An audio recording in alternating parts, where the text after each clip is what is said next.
So, welcome to me, James Valentine-Miller, on the James Valentine-Miller Show, which airs on PRZ FM 109.2, the radio show with talk, media, animation, and music that is good for the soul.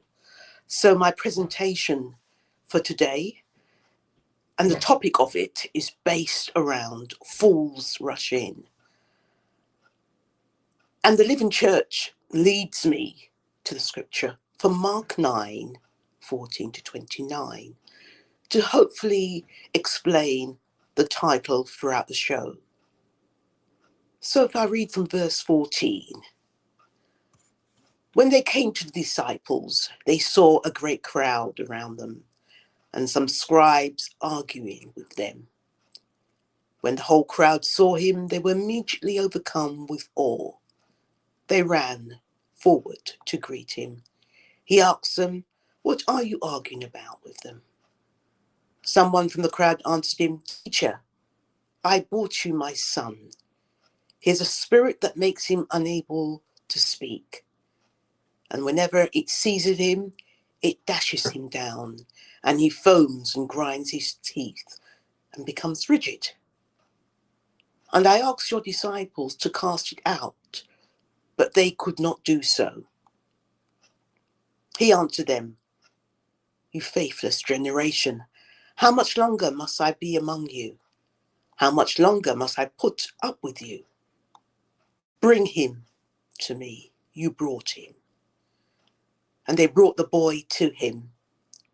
And when the spirit saw him, immediately it threw the boy into convulsions, and he fell on the ground and rolled about, foaming at the mouth.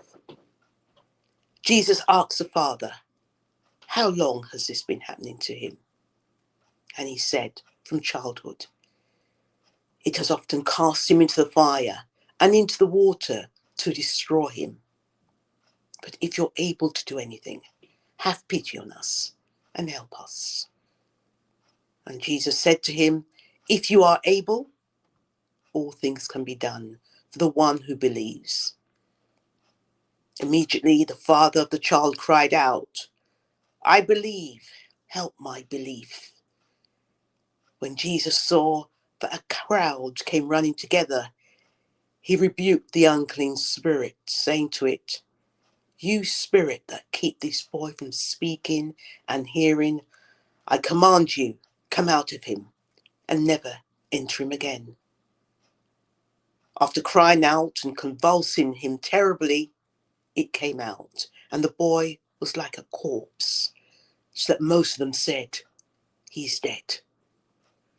But Jesus took him by the hand and lifted him up, and he was able to stand. And when he entered the house, his disciples asked him privately, "Why could we not cast it out?"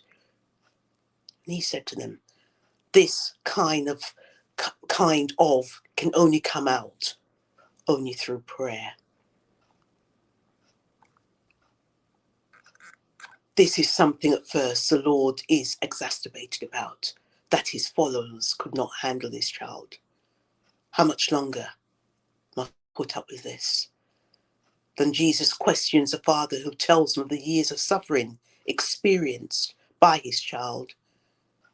He begs the Son of God, "If you're able to do anything, have pity on us and help us." Jesus does help. Then he says something sobering. This type of evil, no one can only be defeated, only through prayer. And the passage is shrouded in mystery.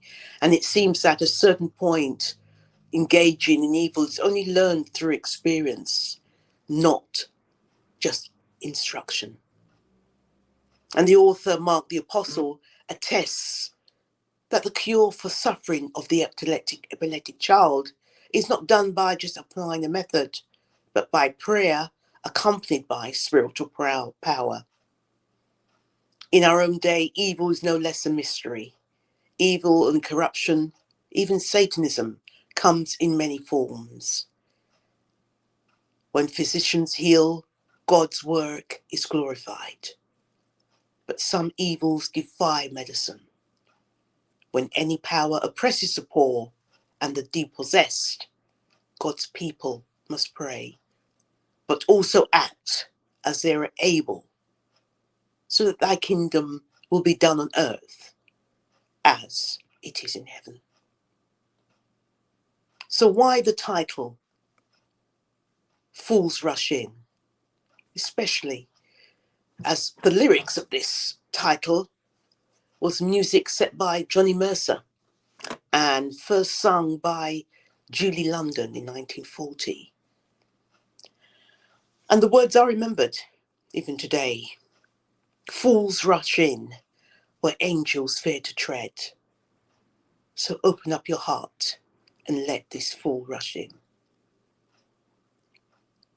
When Jesus, Peter and James and John returned to the disciples, they encounter a boy who appears to be possessed by a demon. And he begs the Son of God, if you're able to do anything, have pity on us and help us.